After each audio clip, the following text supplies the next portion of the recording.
What's going on, y'all? What's going on YouTube? What's going on Facebook? It's your boy Jarrell, just one part of the Deep Third podcast. Hey, listen, y'all. We got a special guest. The man's name is Jody. I'm gonna let Dante talk about him, but we got two topics tonight that we gonna come to y'all with. All right. So, without further ado, Mr. Big Money, Fabian Mitchell, Yo, aka the Legend. Go ahead and talk to him real quick, bro. what's going on, everybody? Thank you guys for tuning in, hanging out with us on another episode of the Deep Third Podcast. We got Cheer. two great topics for you guys today, and once again, make sure you guys stay tuned. We appreciate Jody for coming on and hanging out with us tonight. DP, on to you, Coach. Yo, man, hey, it's been so long since we've been on YouTube, man. But hey, we back. We got some new and exciting things gonna be popping off for the new year, man. So stay tuned. We will definitely be letting you guys know more about that in these upcoming weeks. But like Fabe and Jarrell said, man, we excited about this show. We got my boy Jody. So man, give you a little background, man. Hey, he's a hater. I ain't gonna. He a hater. Him and Jarrell, they play on the same team with the freaking Miami Hurricanes. Listen, man. But what I would put out, yeah, the stake in you. But to put all of that aside, man, Jody, man, he went to high school with Fabian and I. Good friend, known him, ever since high school. Good guy. We are privileged to have him and to get his insight. I know he about to turn the show up, so go ahead, Jody. Go ahead, say what you got to say, bro. Listen, I just first of all I just want to thank y'all for having me tonight. You know what I'm saying? I I went to bed last night and I was like, man, I know there's gonna be some mess on this college football. And I was like, I hit up Fave and Dante and I was like, man, I gotta get on the show tonight because I got some stuff to get off my chest and I want to talk about it. So here I am, man, to get it all off my chest because we previously touched on it, but we're gonna finish it up tonight. So I appreciate y'all boys for having me on tonight. Already. Cheer. All right, man. Well, let's get into it. So before we get into the college playoffs, we got to talk about my man Lincoln Riley. Now, listen, there's a lot of coaches making moves, right? But this one kind of touched me in a different way. Just sitting around trying to figure out, like, in my opinion, I'm looking at Lincoln Riley and I'm like, okay, Oklahoma, you're going to leave to go to USC. It feels like a lateral move. And I'm like, okay, lateral move. And then I try to figure out, why would you leave? And then let's talk about this contract, right? So this is what we're going to talk about tonight, and everybody can take it into their own direction. But we got to talk about this contract. So numbers maybe not 100% finalized as far as years, exact money. But what we're looking at is a contract worth $110 million. USC is going to buy him a $6 million house in LA. They're going to give him unlimited use of the USC private jet 24/7 for him and his family. And oh, they're going to buy both of his houses in Norman, Oklahoma at $500,000 over asking. Now, when you're talking about somebody backed up the Brinks truck, this might be as close as you can get to literally backing up the Brinks truck.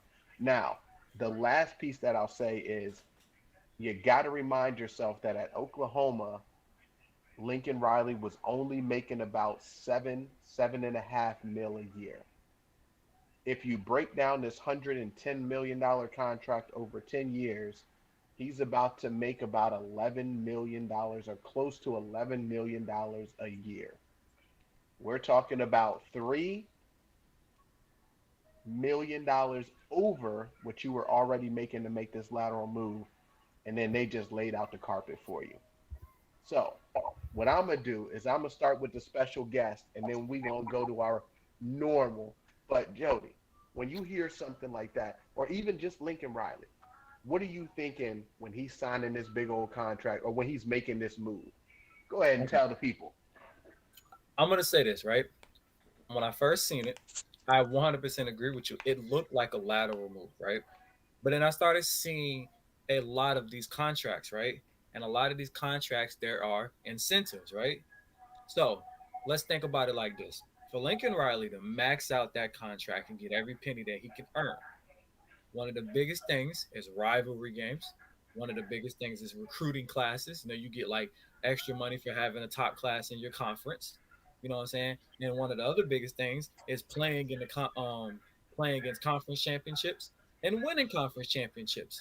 Now, if you look at it from my point of view, how likely is it that Lincoln Riley will win a conference championship in the Pac-12? When really honestly, you only got to compete with Utah and Oregon Forget. and every once in a while Stanford, right? So you only really got to complete with three teams to win a conference championships. That further enhances his chances to get that incentive. And you don't have to be 11-1 to get to those conference championships because you can be 10-2, hell, even 9-3 if you win all your games on your side of the conference, right? In 2025, I believe, somebody correct me if I'm wrong, but it's 2025, is it not? Oklahoma and Texas will move over to the SEC. And as long as Big Daddy Saban and Big Brother, you know what I'm saying, Kirby Smart are over there, and both of those teams are in different conferences, one's in the East and one's in the West, Oklahoma ain't never gonna get to a conference championship. You never gonna get to a conference championship.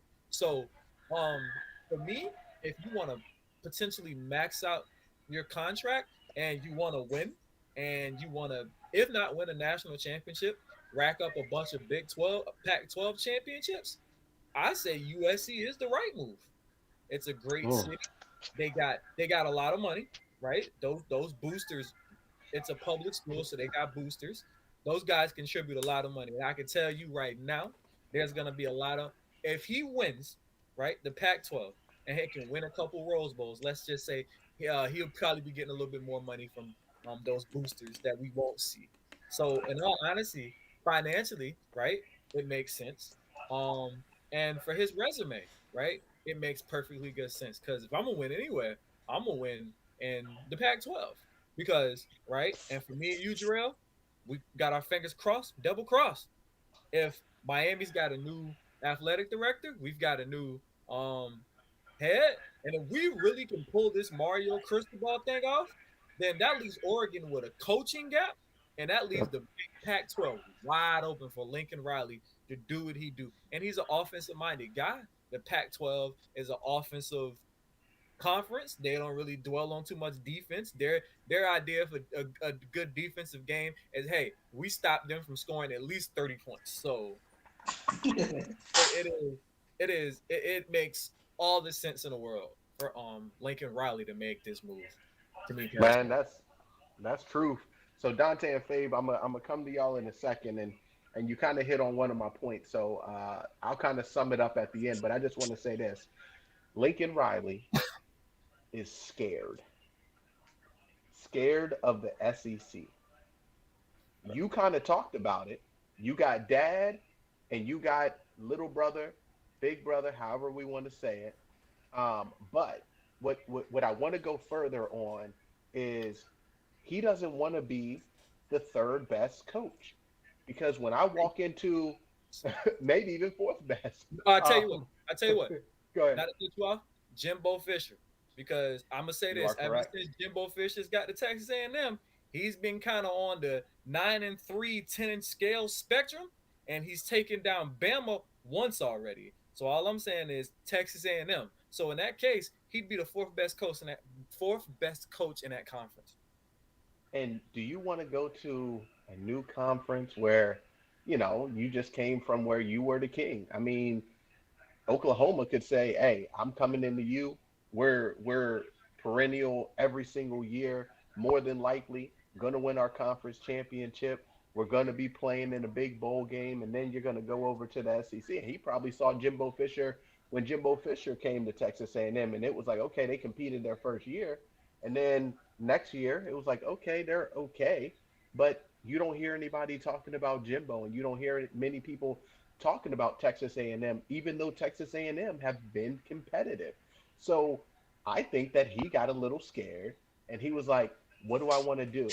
USC, yes, they're down. Yes, they're not as good. But what is USC? At its peak, it is the king of California. Where do big recruits come from? California. If you want to talk about it, we can say Ohio State's quarterback came out of California. There's many players that have passed up USC recently because Lincoln Riley's got a couple of them. Alabama will come and get one. So if you can bring them back to any sort of prominence, you're talking about a hotbed for recruiting. You're talking about being the king of Cali, and you already know the celebs is behind you. I mean, they live and die for that type stuff. So I'm gonna take it that far to say I think that he was scared of the SEC. I don't think that he wanted Oklahoma to go, and this was his way of saying, okay, well, shoot, you gonna give me all this, and I get to leave, and I'm about to be the king of the Pac-12 because all I got to deal with is two people. All right, man. So Maybe. yeah, maybe. So Fade, I'm gonna head to you, Dante. We gonna hit you next. What you got on this, Fade? I need to hear you, bruh. So I see this completely different than you guys do, because Love it. I don't think that it was anything that he was scared of the SEC. Cause to me, right, it's think of this as about power, and I'm gonna compare this to the normal job market. Now he's working his job. I'm sure he's like, dang, yeah, the SEC is gonna be tough. Now to me, if he had reached out to USC saying, hey, y'all hiring, then maybe USC would still probably take him, but I don't think they would back up the Brinks truck because he's coming to them. They're in the position of power. I believe they came to him, and he's like, think of your job, right? If you've been at your job for a couple years, you got all these responsibilities now because your bosses know you and know how hard you work. So now they put all these responsibilities on you.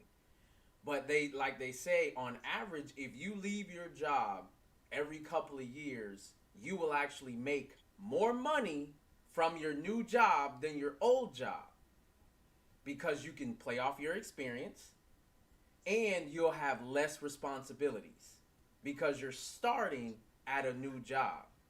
So now for him, like any person, if somebody calls me, recruiter from a company says, hey, we got this opportunity, we've seen the work you've done, we like what you're doing, I want to triple the amount of money you make, I'm gonna move you out here at our expense and all of that.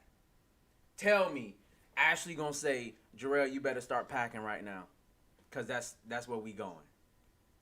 So to me, it's the same concept to where, yeah, I don't think he was afraid. I think he would have stayed if the opportunity didn't present itself. Like Dante, you remember John, right? John Yeah. Russo. So Yeah. we used to cut his grass, and then we stopped because he moved. This is what he told me. He's a store manager for Walmart. He told me he was making $100,000 a year at his store, but then he calls me up and says, "Hey, I appreciate you cutting my grass. I don't need you to cut my grass no more because I'm actually taking over another store in Northport, and Walmart bought my house for $100,000 more than what I asked, what I was selling it for, and they're helping me buy this new house. So I'm going down there." So I don't blame it. If an opportunity like that is going to present itself, any normal person, to me, is going to take that. And I believe because USC approached him, I'm sure, I don't know for a fact, I just believe USC approached him, hey, would you leave? And it's like, well, what are you going to give me to leave? Because if you going to make it worth my while, yeah, I'll leave. And so to me, if he held that power. So holding that power means if I'm going to leave, I need it all to be within whatever framework that I want it to be so that I'm happy, my family's happy. So now, wife gets a new $6 million house paid for. on wherever. I'm sure they're gonna be in a good neighborhood. I'm sure she's gonna have friends there, right? Kids are gonna be taken care of in a good school, and I'm getting a $3 million raise, and I'm in California to where yeah, I can say, hey, you can stay home. You know I'm Lincoln Riley. I can get you to the league, and you get to stay home. You get to go see moms on the weekend. Shoot, I might even help you go see moms on the weekend. You ain't got to put miles on your car. I help you go see moms on the weekend if you want to see moms on the weekend. So to me, I don't think it was a scared thing. It was, yo, I hold the power. If I'm going to leave, then it's going to be worth my while to leave. Hmm. Okay. Okay. I'm a withhold. Go ahead, Jody. I got. Yeah, go ahead, Jimmy. Listen. Like I said, I like to pull up numbers. Now, Fade, I 100% agree with you about the money factor and the power factor. And what you said makes absolute sense. You know, you leave a job every couple of years, you got less responsibility and more money. So I will agree with you to that, right? But I'm Mm-hmm. going to highly disagree with the fact that he's scared. Now, what year did Lincoln Riley took over in 2017, right? Am I Mm-hmm. correct? All Yes. right. Let's look at his bowl history playing teams in the SEC. In 2017, Lincoln Riley lost the Rose Bowl to Georgia. In 2018, he lost the Orange Bowl to Alabama. In 2019, he lost the Peach Bowl to LSU. Now, let's be frank. That's three losses in a row to three SEC schools. 2019, that's the year. Is that the year LSU won the national championship? 19. I think because wasn't that Yeah. Joe Burrow, That was Joe whatever. Burrow. 2019, LSU Joe. whooped his ass 63 to 28. Okay. He realized that offense don't really mean much when you actually got a defensive line that gets after your quarterback. See, all that fancy, all them fast receivers and all that don't mean shit when your quarterback trying to throw the ball off his back foot the entire game. So that's 3 years in a row. Lincoln Riley took over Bob Stoops' legacy, okay, right, and got beat. The first bowl game that Lincoln Riley won was in 2020 was when they played Florida and half the team set out because they were Yep. all waiting to go to Yeah. the league. And they won that one 55 to 20. But they were missing Kyle Drask. They were missing I think that one wide Kyle receiver. Pitts. They were Yeah. no they were missing a wide receiver and they were missing two DBs, I believe. Oh, you talking Right? about Tony? Yeah. Kadarius Tony. Yes. Yeah. Yes. They were missing like a wide receiver and two DBs. So Lincoln Riley has been there since 17 and he's 3-1 in bowl games. One this year, right? Now Lincoln Riley was the offensive coordinator for Oklahoma before Bob Stoops took over, right? Um, Yep. Bob Stoops' record doesn't look too great against the SEC either. Bob Stoops' bowl games wins were against Stanford, Connecticut, Iowa. He plays at SEC school, Texas A&M. He loses. The year. I remember this one. This was a big deal. 2013 when Alabama beat Nick Saban 31-45. That was a big deal. We were all shocked, right? That seems to be the only quality SEC win that Oklahoma had. They lost to Florida in the national championship. Um, So to me, what that shows is that there's a level of acceptance that you gonna get your butt beat by the SEC, right? Because Bob Stoops kept his job for I don't remember. Did Bob Stoops get fired or he left? he I don't remember. retired. So he He retired. I don't. Can anybody speak to what they feel like Lincoln Riley's job security was? Because Oh, to he was. me, it just seems like well, the SEC, that's what they do. I think his job was safe regardless. I think the issue came in. I lose to these guys in bowl games. What am I going to do when I have to play this level of competition week in and week out? And the Chip Kelly effect comes in. Chip Kelly, great mind as far as college when he was with Oregon. But you took that to the league and you couldn't do it. You came back to college to UCLA and you tried to rejuvenate that and you can't do it. It's very difficult to kind of repeat what you do when you are not a what I would call a standard style of offense. I'm not saying that you need to be straight run heavy, you need to be 50-50, but Chip Kelly never prioritized bigger linemen. He prioritized speed. Lincoln Riley's offenses are just fantastic.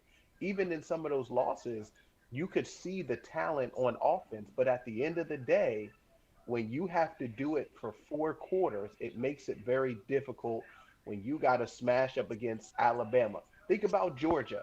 They were shutting everything down. And all of a sudden, you go up against a superior offensive team, talent team, and they find a way to put it together and they put it on Georgia. But Georgia's going to shut down everybody else just like they did all year. Alabama's a different beast. Do you want to go against that? Do you want to go against Georgia's defense outside of, hey, I made it to the whatever bowl game or I made it to the playoffs and I got 2, 3 weeks to prepare for this team instead of I got to do this week in and week out. So I'll end it there. Dante, I want to hear what you got to say about this contract, bro. Um, the contract is beautiful. Man, listen, it made me want to get back in coaching right now. What high school team need to do something? You know, I don't need no jet. I just take a car. I take a truck. But I've been thinking about this week when I saw it. Because you, Jarrell, you sent it to us or whatever. We were talking about it, and I was like, man, I thought he was kind of scared too. But whether he's scared or not, I was like, man, at the end of the day, if a team or a school is going to put that in ink, man, you got to be out your mind not to take it. I probably wouldn't have took it because I ain't trying to work in California. California is crazy, especially with Hey, everything going on. hold on, Dante. Let me ask you this. Let me ask you this. Yeah. If I'm loyal, right? If I love where I'm at, I love what I'm doing. Why didn't Lincoln Riley turn around and say, Oklahoma, this is what they're giving me. This is the power and control they're giving me. Can y'all match this? Why didn't he So, do it? Hmm. Because he was going to the Oh, that's SEC an and he interesting. don't want it. He so don't this want is it. this is what I would say. I think that he had a debacle at the quarterback position. He was supposed to have your boy Spencer Rattler. Spencer Ratliff. He was supposed to come in and basically take over and basically, do his thing just like all the other quarterbacks in his system did, and basically maybe stay this year, maybe next year, or ball out and then go to NFL. And then he was going to have your boy Williams, the freshman, come in. But I think he looked at his roster and he's like, yeah, I can't do it. I got to go. So he pulled So an Urban Meyer. I think so. I think that's what it was. I think Go it was ahead, more. Jody. Oh, sorry, Dante. Nah, But go ahead. what Dante's saying, right? It makes some type of sense, right? So I can't say I'm disagreeing with you guys, but it makes sense. But look at it deeper. Lincoln Riley has the number one rated quarterback for the 2022 class. Yes. There was no shortage on quarterbacks at Oklahoma. And if we remember, uh, he did get an Alabama quarterback in Jalen Hurns, was it?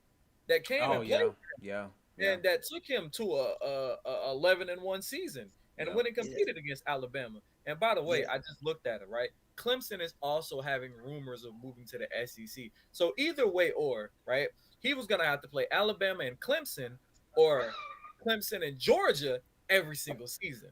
Now you want to go from winning.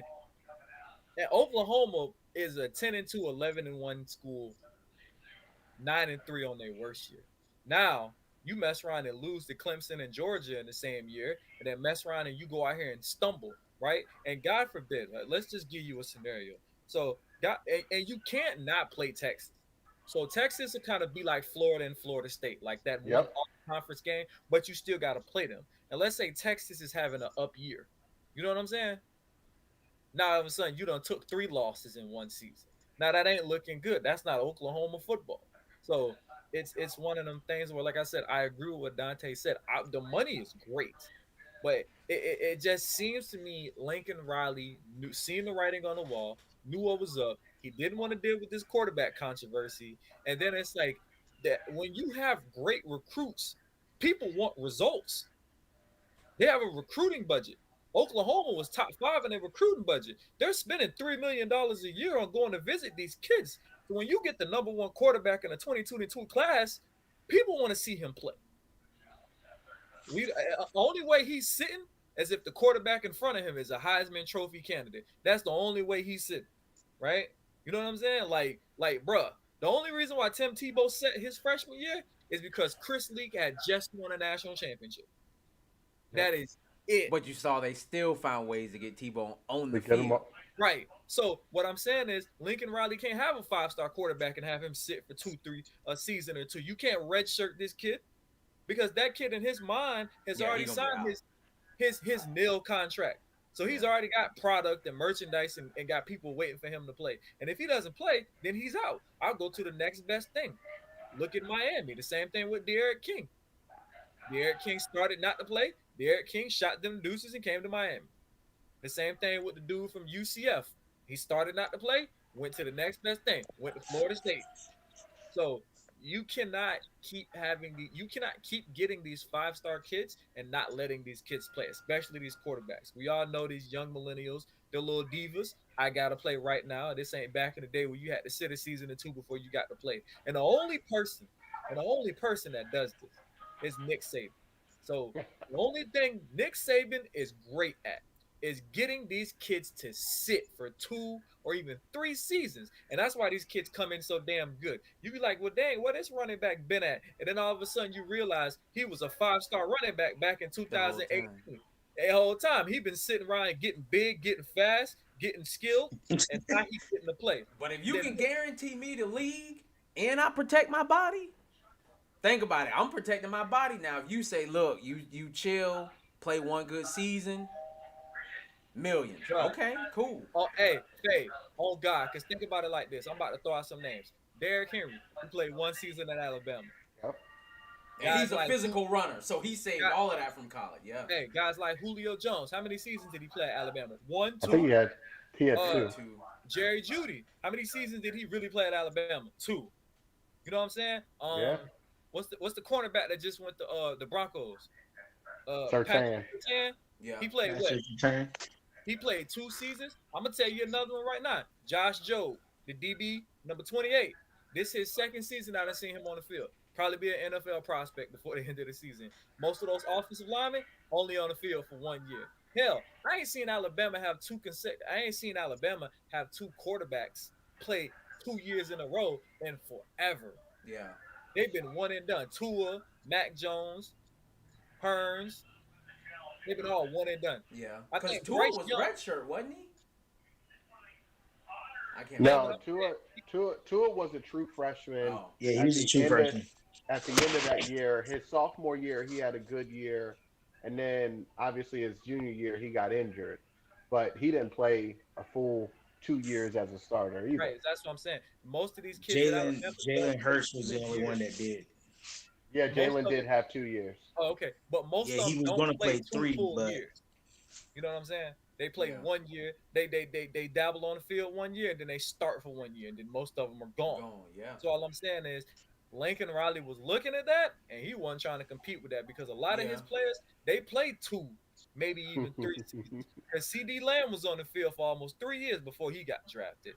Yeah. And same thing with Spencer Ratliff. He was a freshman, then he got in behind Jalen Hurns, and he had that 1 good season, and then he got in, and guess what? He didn't do so hot. They took him out. Caleb Williams came in and started, right? So what you telling me is Spencer Ratliff is in the portal. And Yeah. I got a sneaky suspicion. Right? Just hear me out. Spencer Ratliff in the portal. USC really ain't got no quarterback. Why try to train a new quarterback? Spencer Ratliff just come to USC. Nah, ain't happening. You don't think The so? the quarterback that committed, he decommitted. He's going there. So he's going. Yeah. to The number 1 quarterback, that Oklahoma guy? Yes. No, but I think he's in the class of 2023. I think the one you're talking about was the one who decommitted. I'm almost certain he was a class of 2023. Hold I could be Oh, was he? mistaken. I thought it was. I I I thought it was I could 22. be I could be mistaken. I could be mistaken on. because Interesting. I could see them rolling with Caleb. It now at Oklahoma, I saw them rolling with Caleb, and then he had. I'll double check. I'll fact check myself. I'll fact check myself. Um, Fade, you got anything to add to this? No, man, I'm good on it. Good discussion. Ooh, Yeah, Jody, well, man, you brought up a lot of good facts. Yeah, he yeah, I'm man. did. just, Real did. hey, college. Hey, I watch me some college football. If I don't do nothing else, I'm gonna watch some college football. And by the way, Michigan got robbed in the rankings. That was straight up bullshit that they didn't get put number one because It's Well, they let's coming. go It's ahead. they coming. Let's put talk into about their It's it. coming. Let's go. they put into their It's conference championship. They beat the hell out of Iowa. I don't understand how they weren't number one. Yep. So that's our next topic. I mean, we might as well get into it. I'm going to figure out and Let's fact check go. this real quick, but hey, we got to get into it. So the rankings came out. I mean, obviously, Championship Saturday was played yesterday. I'm not going to say that Baylor was a real upset. I think Baylor to me was the better team. I think Oklahoma State got lucky and their season ended up a little different. But let's get into the final rankings here. So as these members have met, Alabama number one, Michigan is number two, Georgia went to number three, Cincinnati went to number four, Notre Dame went to number five, and I believe Ohio State went State to number number six. six. Number 6. Yeah. So that's the final rankings. Obviously, the top four is all that matter. But I'm gonna start out just a little bit and say, listen, I got frustrated because I watched the Alabama game, I watched the Michigan game. We talked about it earlier in the season where the committee has a bias for the SEC. The committee has a bias for Alabama. I don't like it. It stinks. It reeks of something, and it's unfair. You can't tell me if you want to talk about the eye test. I'm okay with that. They played really well in that game. The rest of their season, they did not play well. I felt like consistency wise, Michigan was the better team outside of losing one game to a Michigan State team that was ranked, where Alabama lost to a team that was not ranked. Yes, Alabama did beat the number one team, but Michigan, who was already number two, all you had to do was move them up one spot, to me, did enough to say, I blew Iowa out in a big high pressure game and they were ranked. I go to number one. Alabama, great job at what you did, but the rest of your season still counts. You go to number two. I was okay with Georgia being number three, but I wouldn't have been mad if they were number four because I don't think the committee was going to allow Cincinnati to move up any higher than four. But at the end of the day, you can't tell me that Alabama, Michigan, it should have been Alabama, Michigan instead of Michigan, Alabama. But we'll get into a little bit more. I'll let you guys digest. So, Fade, I'm going to come to you. Jody, I'm going to come to you next.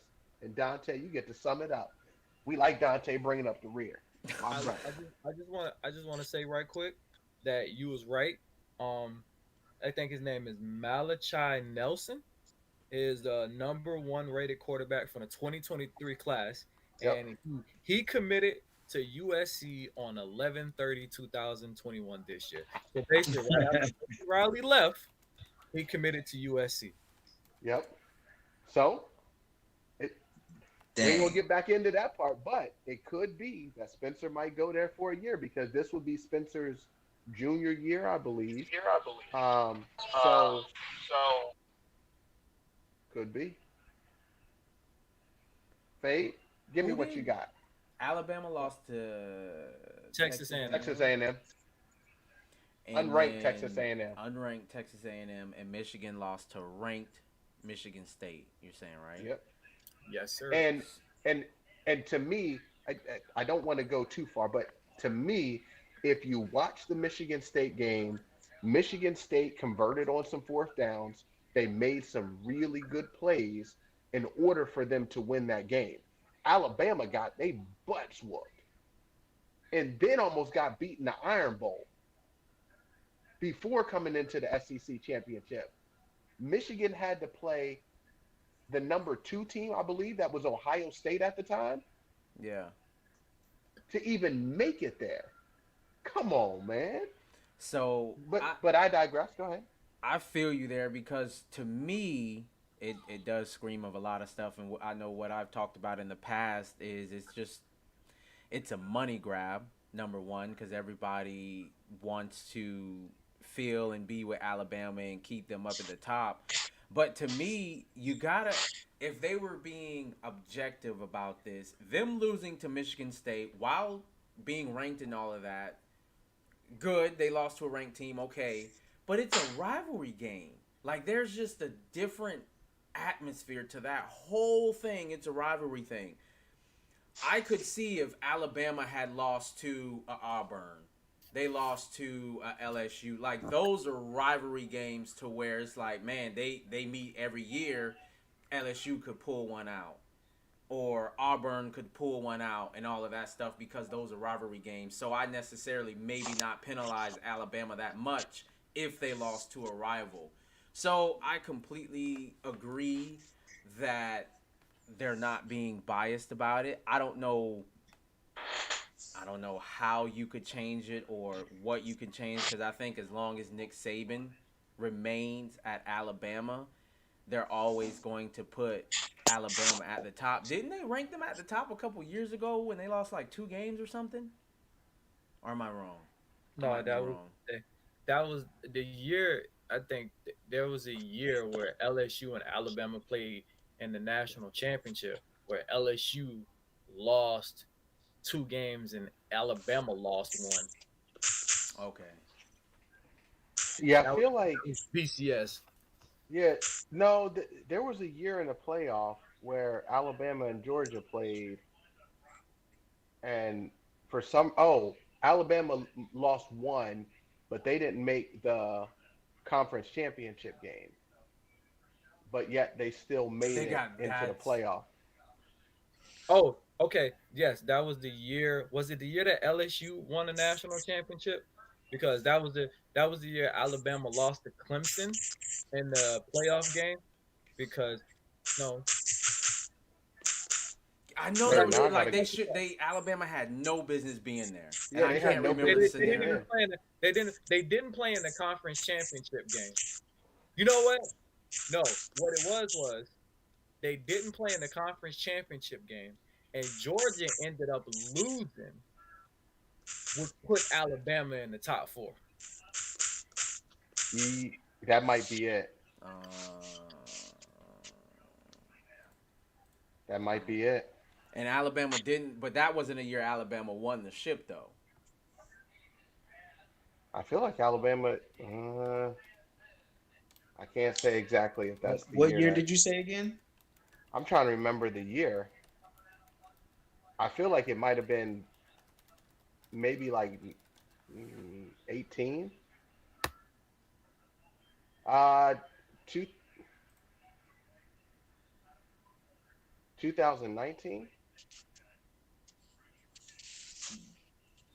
Whatever, it don't matter. But it was just Yeah. going to my point of how they're always going to be favorited to, no matter what circumstance comes, they're always going to be favorited. And I don't know if they think that's good for football or what, because I think more parity is good for football and creates a lot more excitement and stuff like that. So I wish they would look at things from that objective standpoint.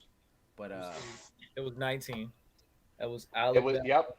It was LSU and Georgia, and LSU beat Georgia 37-10, and Yep. Georgia was number four, which put Alabama in the playoffs, even though they didn't play in their conference In the championship. Or did championship. they win it? Yep, and they play Michigan. Yep, Yeah, I remember that. yep, Okay. I remember it now. Yeah. And So they again, told Michigan tail divide. up. Hey, they did. They did. On you, Mr. Jody. Okay, Go so ahead, Jody. first of all, as a Miami fan, you won't hear me say this much, but Notre Dame got robbed. Right now, I will say What? this. I What? will say this. Notre Dame got robbed. Right. What? I will say this. The reason why Notre Dame got robbed, right, is the same reason why they started making the Big 12 started doing a championship game because they were like, look here, you're not just gonna slap a team up here. Y'all gonna play a championship game. Y'all just ain't gonna name a team. Y'all gonna play a championship game. So they started having a Big 12 championship. And now what they're starting to do, right? What they're starting to do is if you want to be in this college playoff, you need to find a damn conference. You see, BYU started getting good, and what they did, they got their ass into the Big 12 conference, right? Same thing with Cincinnati. They finna hop into the Big 12 conference because they're starting to get good, and now they want some respect, and they want to get into these college playoffs without having to have 3 seasons where they go 36-1 in 3 seasons, and you finally getting your first crack at that college playoffs. So they got their ass into a conference. They are going to eventually push Notre Dame into a conference because Mm. and I think that the college football committee, the only thing they're doing right is you need to win the conference championship if you want to get into the playoffs. That conference championship means something to us. So that conference championship win means you get a shot in the playoffs. Now, Notre Dame being 11-1, I still think they got a little bit robbed because they set at number 5, right? And Georgia lost. And my problem is that they need to have a set standard of how many spots you drop back after a loss. I don't give a damn if you're the number 2015 and you lose to the number 1 team by 3 points and 9 overtimes. You dropping back 4 spots. That's just what it is. Because what that does is that keep teams from Georgia to dropping to number 4 and still staying in the college playoffs. And I agree with again what Fabian's saying 100%. I've been saying it for years. I cannot wait for the day Nick Saban retires, so the entire infrastructure of college football will Yes. crumble. Yes. No more dominance in the SEC.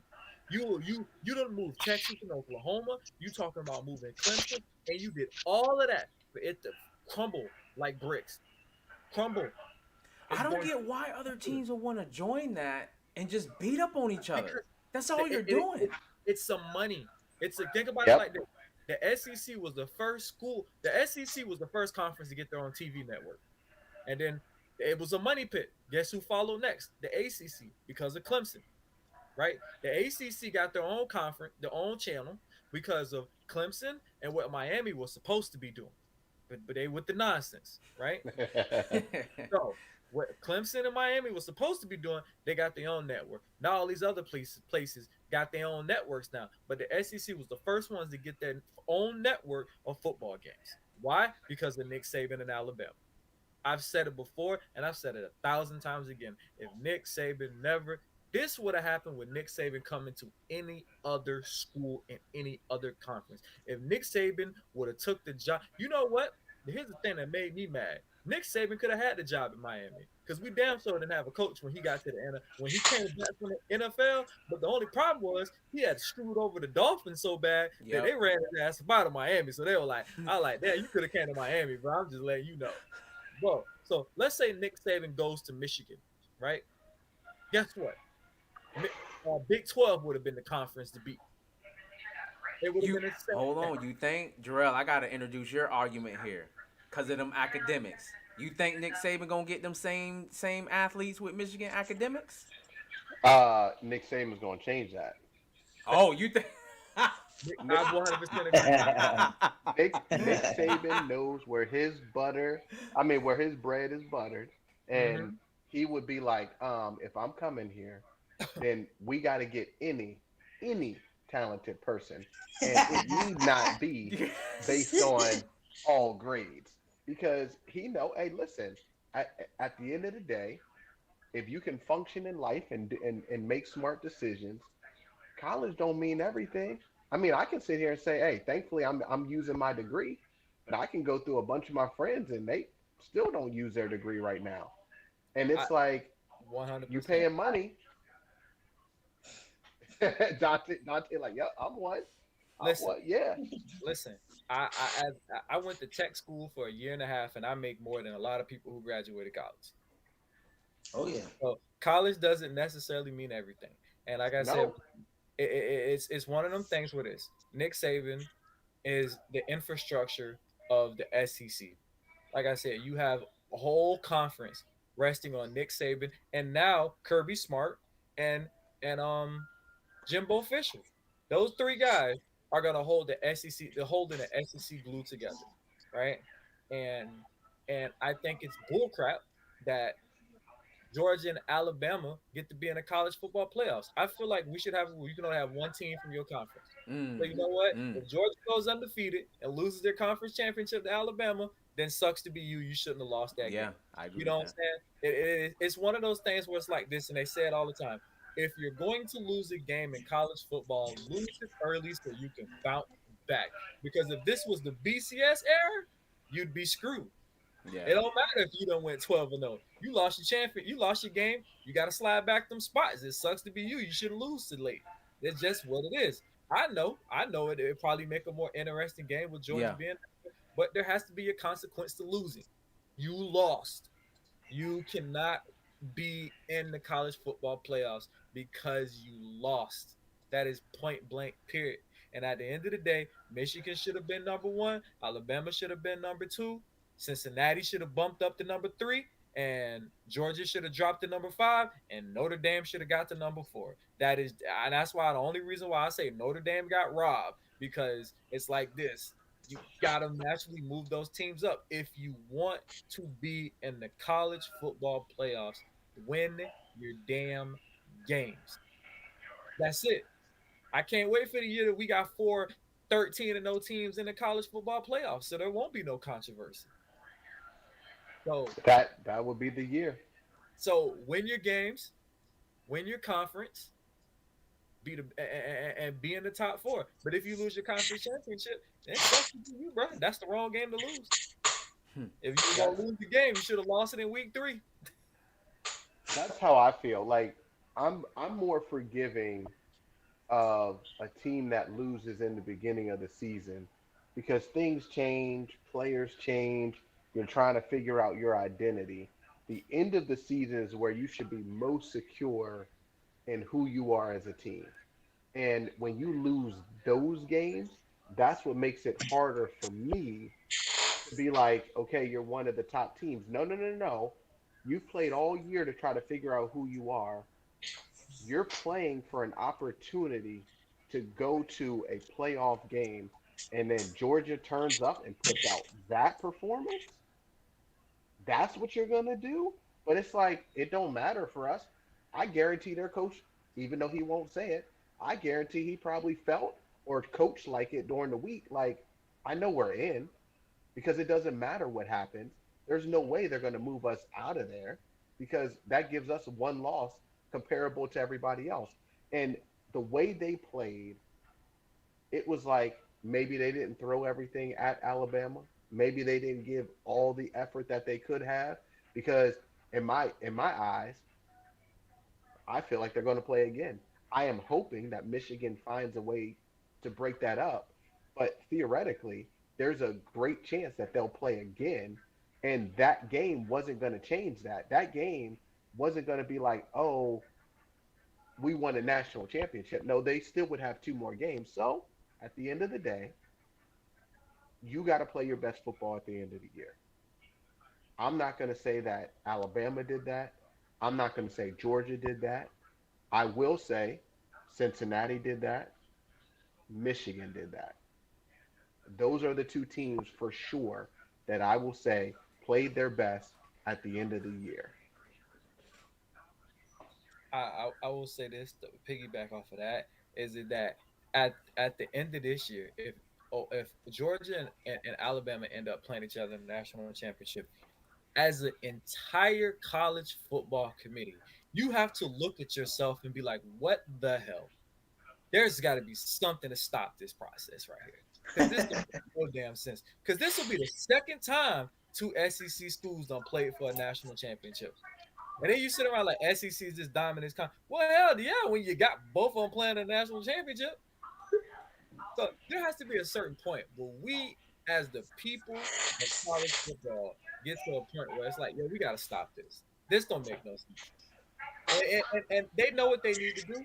You know what you need to do. Go ahead and add two more teams, make it six.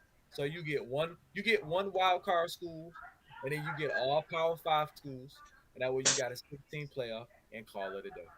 That's it. Call it a day. Number one and number two get a bye week. 4, 5, and 6. No, yeah, 3, 4, 5, and 6. They play each other. They play number one and two. That's your final four, and you get a national championship game. Because who the hell's gonna be mad at one more week of college football? I know I'm not. I'm I'm not. not. And for the schools like Notre Dame and Ohio State, you think they'd be like, oh, we don't want to play one extra game. If it winning the natty, would you play? They just gonna So add another all I'm saying cakewalk is to their schedule. right. So all I'm saying is getting to a point where it's starting to get ridiculous. And it's almost like this. At the beginning of the season, who was the favorites to play in the SEC championship? Georgia At the and beginning of the Alabama. season, who was the favorite to go to a national championship game? Georgia and Georgia Alabama. and Alabama. For the last what 4 years, Georgia, Alabama, Clemson, Oklahoma, Ohio State. Those five schools have been the favorite to be in the college football playoffs. It's getting to a point. It's getting to a point where you're starting to get the Bill Belichick, Tom Brady effect. It's getting to that point back in the '90s where you're getting the Michael Jordan effect. It's getting to that point where you're getting the Golden State Warriors versus Cleveland Cavaliers effect. It's getting to the people who hate LeBron James effect. It's like we're just tired of seeing the same team over and over and over and over playing for the national championship. One of these years, we're going to be able to sit down at the beginning of a college football season and have no damn clue who's going to win it. We're not going to have a clue.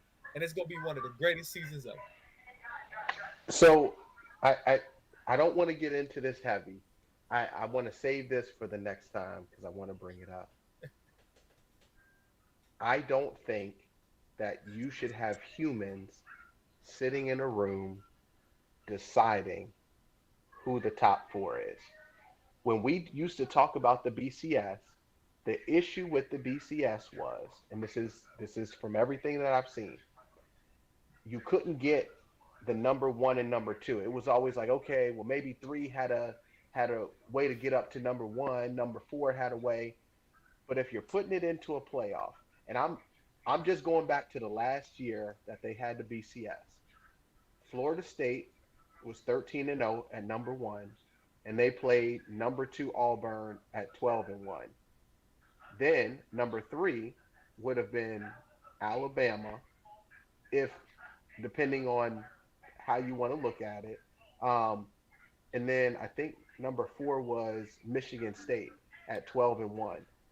But to me, I would have been fine if you would have took those four teams and you would have put them in. Now, Stanford was number five at 11-2. Number six was Baylor at 11-1. Number seven was Ohio State at 12-1. And then I think where's number eight?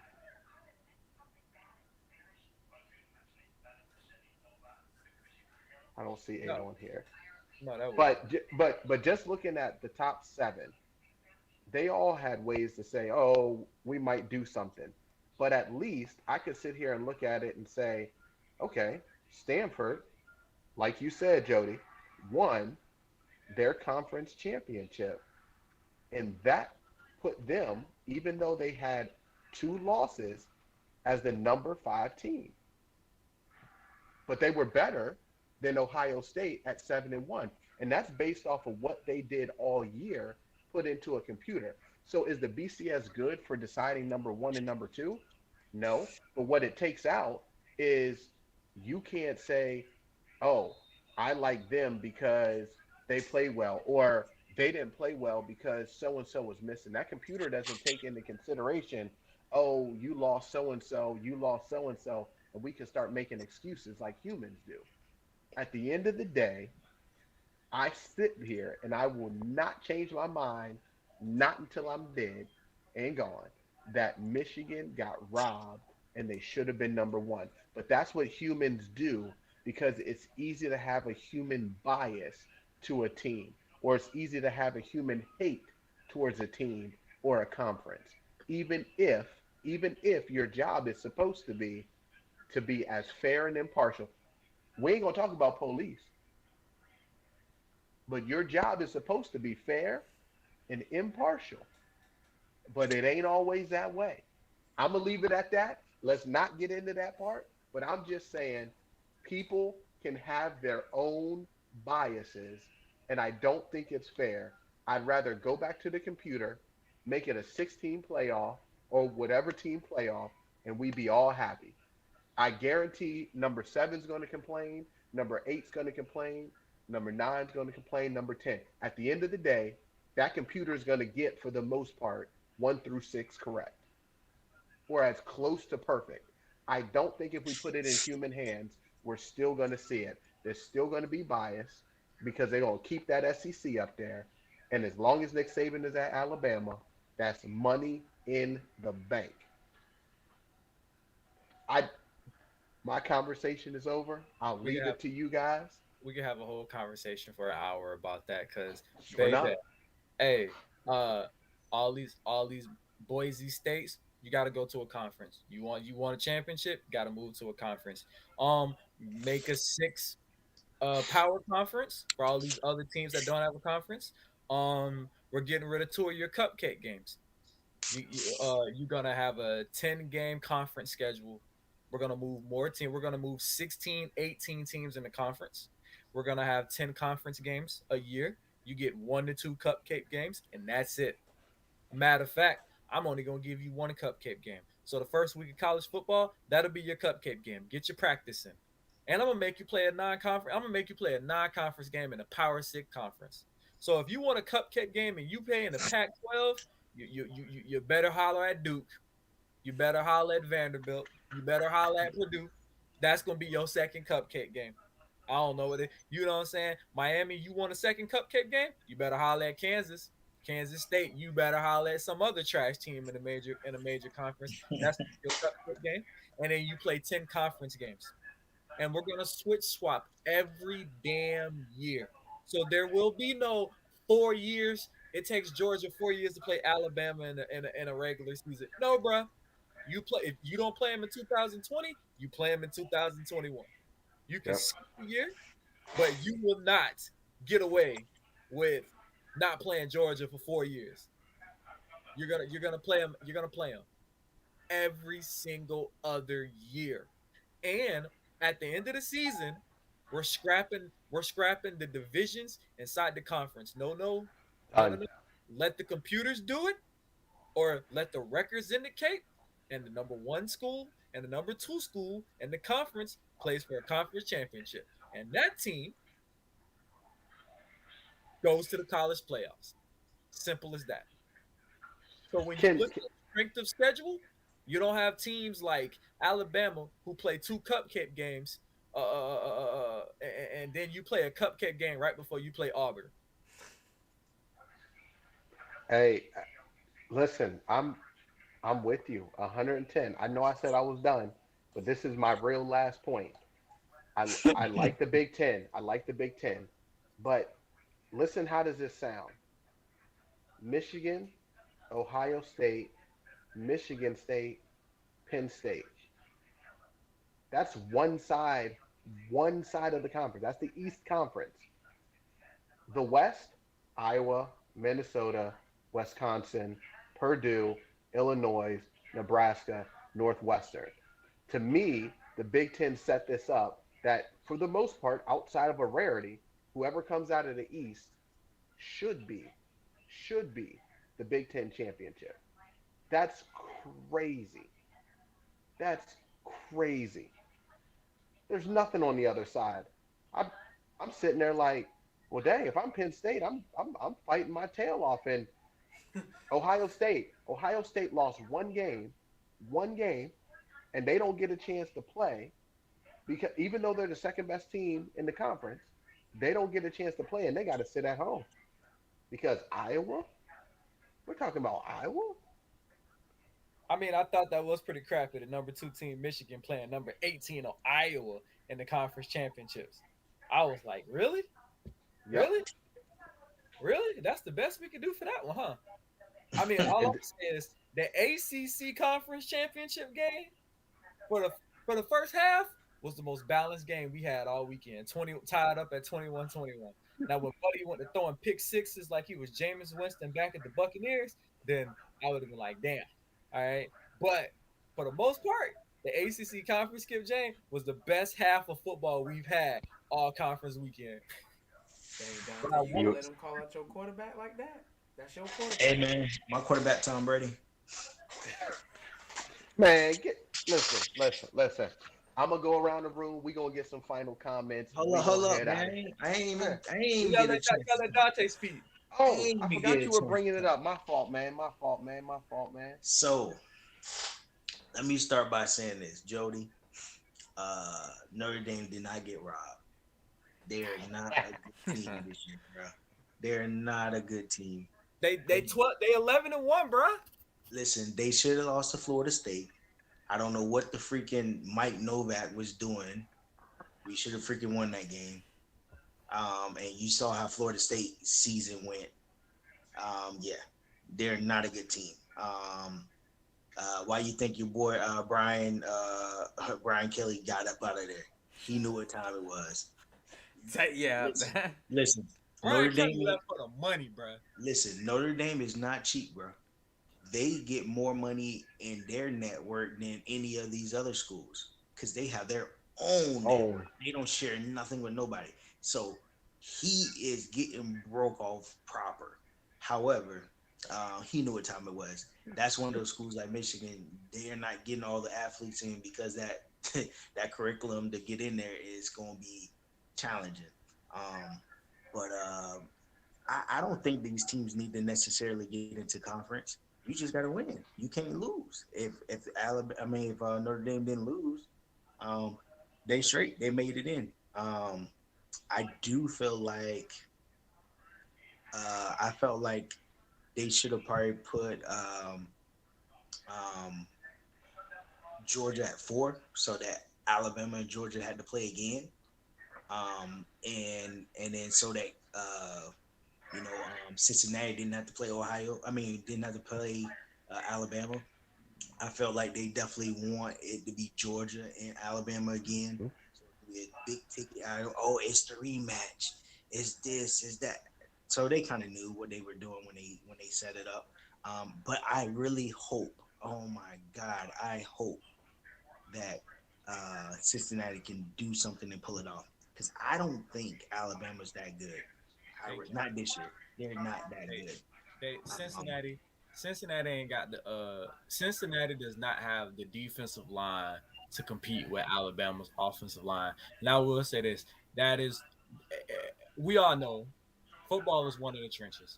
I don't give a damn who you got at quarterback, wide receiver, DB. If you winning on that line, you winning. So yeah. Cincinnati is a finesse offense.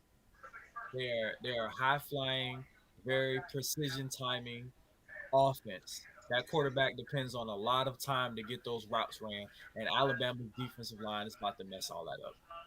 He might have a couple good series, but the Alabama defensive line is going to destroy that offensive line. That quarterback is not going to have time to throw that ball, and when they flip the switch, that Alabama offensive line is going to hold them boys up and give Bryce Young forever today to get back there and sling that ball. And see, that's the problem. They got to get pressure on him. They can't let him just sit They're back there and not just. they're not going to. yeah. They gonna have to find a way. That's If what you get paid as a Bruh. defensive coordinator. That's what you get paid That's to do. NFL lineman, bro. That's Hey, if NFL listen, O Georgia, lineman.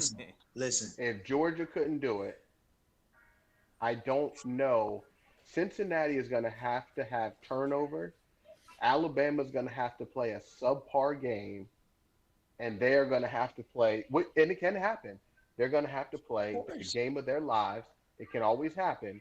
But I will say, John Mechie having a torn ACL, I think gives them a glimmer of hope. The only reason I say that is he was the guy that money down, I need somebody to go to. He's that guy that Bryce had trust in. And trust is the key word. So if there are those situations where things aren't going right, who are they going to go? And can he, in the next 2 weeks leading up to it, find somebody that he gets that type of trust? Because they they don't make it to the championship game if it's not for John Mechie.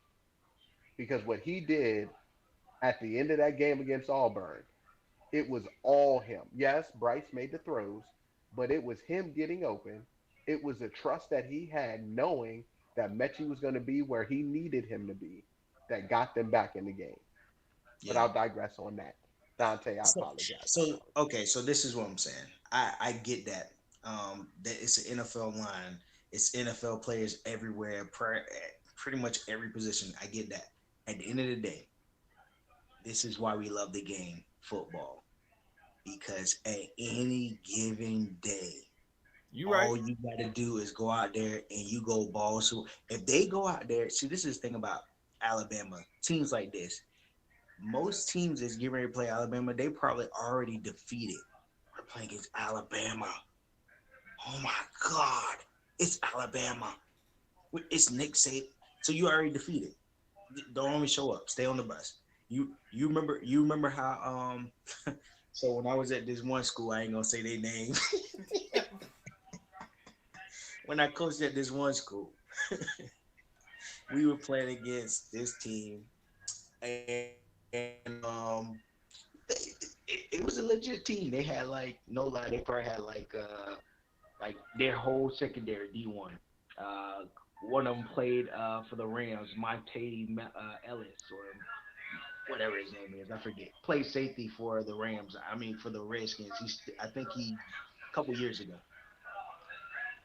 So the entire secondary was D1, and I remember telling the kids, if you scared, stay on the bus. Don't even get off. And guess what? Everybody's like, I'm not scared. They was terrified. So the game was already lost before we even stepped on the field. And that's what the coach need to have a conversation with the Cincinnati players. If you scared, don't even stay on campus. Don't even freaking come down here if you scared. The other thing too is I'm so tired of people crying, Jody and other people, Jarrell, Fade, you two. I wish Nick Saban he was just retired, Yes. and so the whole thing. No, how about somebody just drop their nuts and you beat Alabama? How about that? How about Let you me, just beat let me Alabama? let me ask you a question, Why right? are you crying? I, Just beat I say Alabama. this. I say this, right? I wish it was that simple. But Nick Saban at the college level is the standard of what a coach got to be at that college level. That's what Nick Saban is. And you don't think all those people are trying to ask yourself this, right? The only school that we would actually feel like has a chance to beat Alabama is Georgia. Who's their coach? Kobe Smart. Kirby Smart. Where the hell did he come from? Alabama. So the closest person to beating Alabama is an apple falling from the Alabama tree. The And second guess thing, what? He has never beat him. I have no faith in him now. he has never No faith. beat him, right? No Think faith. about it like this. Dante, you can't say that. You can't say He that. hasn't. There's one team every 2 years that beats Alabama. That's There's Tech. one. You know what? Texas A&M, because they done it a couple times. And Hey, you know, you remember a couple years ago when Texas A&M, Alabama took their ass down to College Station and got their ass whooped by Texas A&M, and it was the yeah, most frustrating loss because it literally was this: Johnny Manziel got out there, got in a shotgun position, dropped back, and just look. Oh, Mike Evans over there, and he was just slanging him. He was just slanging that ball to Mike Evans. Nick Saban was losing his shit because at a certain point, bro, Johnny Manziel was like, Mike Evans out there somewhere. and he was just throwing the jump ball to Mike Evans, and Mike Evans was Exactly. I was just gonna say lost what into it. six And they five, 6'6". Yeah. Yep. they lost to Alabama that year, and it was so See, frustrating for Nick Saban. see, a good coach, and this is why I love coaching. A good coach would go back and see and watch those games that he lost, and you would say, you know what? I know Urban Meyer could beat him. Urban Meyer, like I'm sure he did not like playing Urban Myers. Urban Myers beat his tail when they played. Uh, Kirby Smart never beat him. But you got Jimbo Fisher. He beat him. He was also underneath him as well, Nick Saban. So I would, if as a coach, what I would be doing if I was a Cincinnati coach, I would be like, all right, I'm watching film from now until we get ready to practice for them. I'm watching film on who beat him, what they were doing, and I'm because he's doing the same. He hasn't changed up his defense. They still run man. They still run cover two. The only thing is they have tremendous athletes. However, how can we beat them? And now that's your job is to find out how we can beat him. But I can't sit there and do the same you stuff have over and over 2 weeks. again. You What's that? have 2 weeks to turn you have 2 weeks to turn high school, college, your high school quarterback that he just turned into a receiver 2 years ago. This year, he's just now getting everything down, and now you're gonna go out there and put him up against a potential first, second round college DB. Like you just said, Alabama has amazing athletes. Alabama's defense and Georgia's defense are exactly what we're trying to be. When you get to a point where you have enough talent to where you don't have to run zone defense, where I can line my DBs up against your best wide receivers. That is that is the pinnacle of defense right there. Yeah. Like you mean to tell me I don't have to run any type of zone, so I can sit two linebackers in the box to keep your quarterback from running. That means I can put my safeties to actually roam around the field.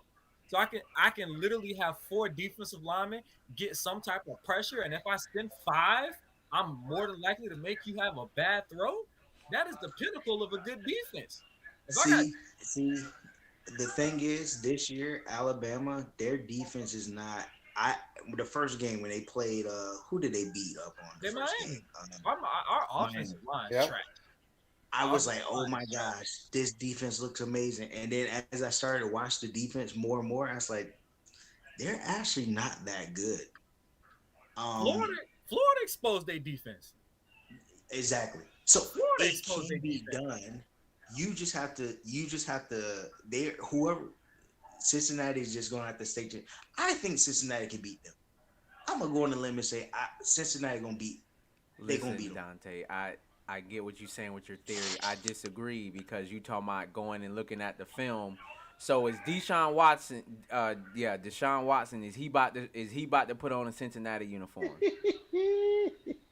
Because if he Hey, is, then if you okay, I'm with you, coach. But the Hey, Cincinnati coach, he ain't talking to Deshaun Watson. hey, hey! If they play listen, Bishop Sycamore, they might. You know what I'm saying? You get that Bishop Sycamore, they might go out there and put up. listen. The old saying goes, if you're not cheating, you ain't trying. Hey, listen, Dante, you're right in a sense of the technical part of it, but what you got to do is you got to pick and choose what you can do from a perspective of who do I have on my team? Yeah, Can of I course. implement? So let's talk about Tom Brady. Or I'm gonna talk about Tom Brady for a second. Tom Brady is a statue for the most part in the backfield, and Not no more. it, it Not no you more. know, you Not know, no more. if you That can get to that Tom I'm about to take Brady, you off the screen. if you can get to Tom Brady early, if you can get Tom Brady rattled early, you have a shot at beating him. Is it still going to be tough? Yes, because he's still going to make some of those throws. But if you get him off his spot, he's less effective. Peyton Manning, they would say if you get Peyton Manning off his spot, he becomes less effective. So when you look at it, in theory, it's like, okay, that's all I got to do. But do you have the guys to do it? Or can you implement maybe a couple of those things that they're doing to try to rattle Tom Brady and say, well, I'm not going to go do this game plan that we have no business doing because we're not going to get there, and then Tom Brady's going to make us look like jerks.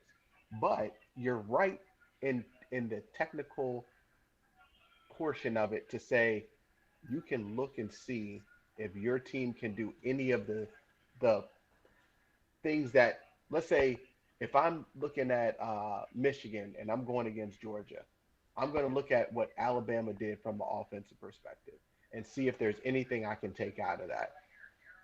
I think the fact that Bryce was able to run the ball, I believe that Michigan, as far as quarterback is concerned, has the ability to do some of that, but they're not him, and they don't have that arm.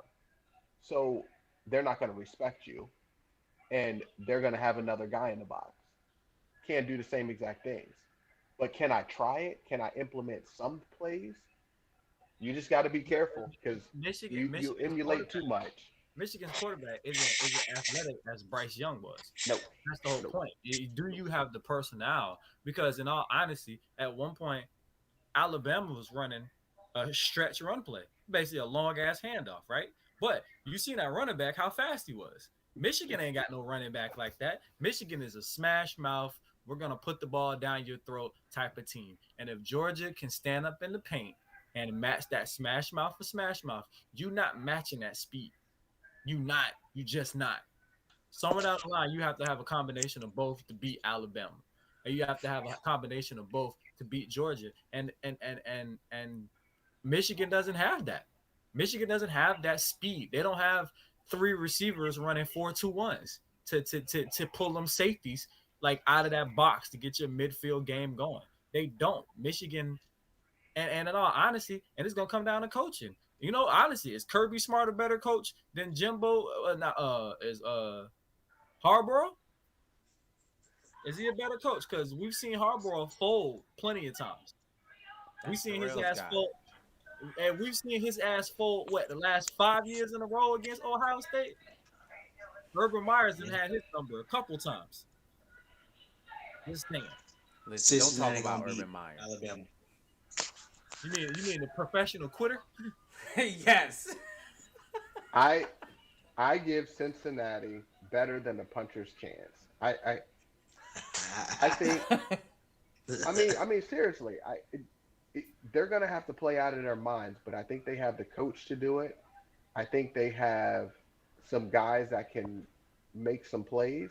But at the end of the day, that's a beast you're going up against that you haven't gone up against. But I would probably give them a 25-30% chance to win, which is That ain't more that much. than that's against Alabama. I'm not. There's nobody that I'm giving a 50-50 chance to win. Not even Georgia. So for me to give them 25-30%, because the SEC championship, I gave Georgia probably like a 30% chance to win because I didn't think that Georgia was any good. Well, you know what? If I was the defensive coordinator for Cincinnati, I'd tell him like Coach Easter. When he put that leg down, you take it. Exactly. That's what you. You take it. It's not my fault. He not wearing the right colors. And guess what? That true freshman gonna come out there, and you gonna be like, "Where he come from?" Take that one too, and put it on your shoulders. And Hey, keep running, hey, and just keep running right on out the end zone, like Coach D said. they they tried to do that with Jalen. They shut down Jalen Hurts, and then Tua came in. It it's a On the problem, comeback. but On the comeback. on the Listen, comeback. that's exactly what we're saying. It was just like the moment you think you done pop that starter, next thing you know, this 19-year-old who's standing 6'4" and 280, all of a sudden comes in the game and he's been on the practice bench. He's been on the practice field for the last 2 damn years. So it's not like Hey, it's like when Alabama puts in, oh, Alabama's bringing in their second cornerback.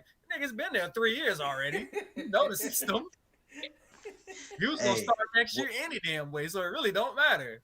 Hey, so you, it's so then the next it's person star you take out, you superstar. just take out Nick Saban. Then you just take him out. You just take out. Hey, hey, that's the only way something happens is if Nick Saban is gone.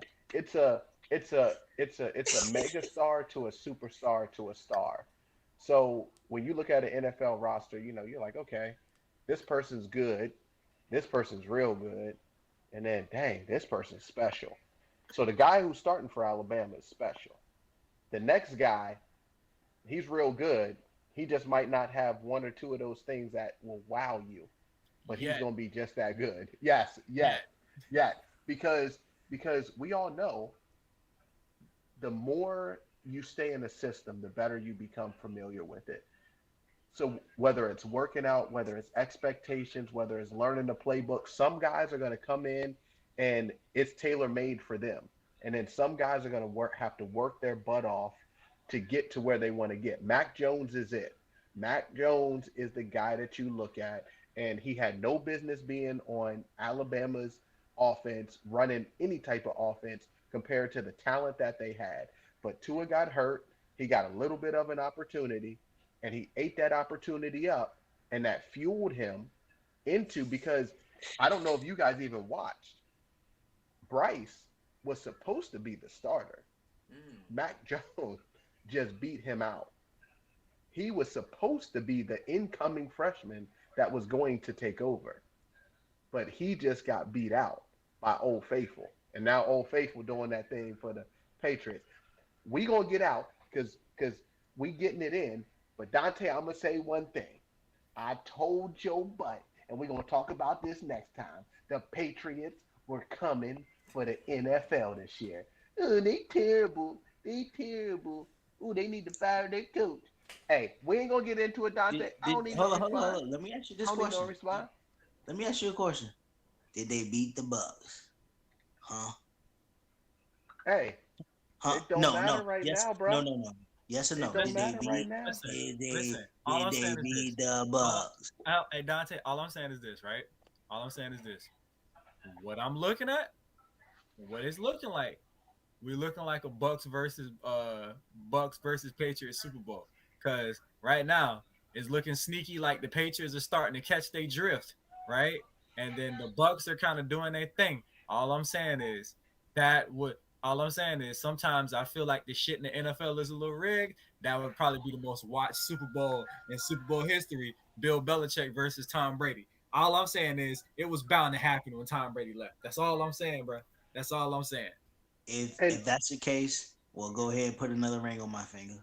I might hey, root for hey, the Patriots in that one. I ain't gonna lie. hey, Dante. I never said that they're the best team in the NFL. You were talking about Bill Belichick back then. You were talking about how terrible he was and how everything. No. He didn't have the horses that he needed because half of his, well, I would say half of the good to great players on his defense was gone. And now he's got a guy that he can win with. I'm just saying, I am very impressed with the season and how it is. I wouldn't have said I would have expected them 8-4. I expected them to make the playoffs, not 8-4. Listen, this is what I'm gonna say. Like that Mustang on your hat, Tom took off and left Bill Belichick, and he don't know what to do with himself. It was 1917. He took off on him. Mac It would have been worse. Mac Jones went 31 of 40. Tom Brady went 22 of 43. Mac Jones had 2 touchdowns and an interception. Tom Brady had no touchdowns, no interceptions. Bruh, you don't sit here and tell me that they did. Who knows Tom Brady better than anybody? His Belichick mama. looked at him. His mama. Okay. No, In the football no. sense. His mama Belichick- don't even know him better than Bill. Gazelle. Giselle. No, you're right. Belichick know him best. Belichick ran his defense against him every day for 20 Yeah, years. you heard what he said. Yeah, I played against Tom Brady every day in practice. It's different. Shut up. You lost. You lose it. Get out of here. Get out of here. You got the same record as the Bucks right now, 8-4. It's okay. Hey, we proven and tested. When the last time JP, bro, No, Hold on. Then why you got players out here doing fake vax cards? I'm saying it. What they doing? Hey, What they doing? hold up. If I wasn't on you, if Antonio I Brown, wasn't on Antonio YouTube, I Brown would legally say something. retarded. He don't count. He That retired. boy, there's something wrong with that boy. Okay, Who? Antonio Brown legally Oh. like special. Okay, there's something wrong with that boy. Okay, He's like, Antonio I don't Brown- care. I'm playing with Tom Brady and I can go to Super Bowls. I'm just out here messing up. Like, Hey, it's sad when you have to do something like that because they forcing you to take something you don't want to take. That's ridiculous. I mean, Y'all true. crazy. Yeah, but all you had to do was pay the dude who gave you the fake vet card. There we go, coach. That's All all I'm you had saying, to do. if you gonna bribe somebody, bro, fully You pay gotta it off. You told the dude you wasn't paying him and he exposed you. Like what kind of special stupid is you?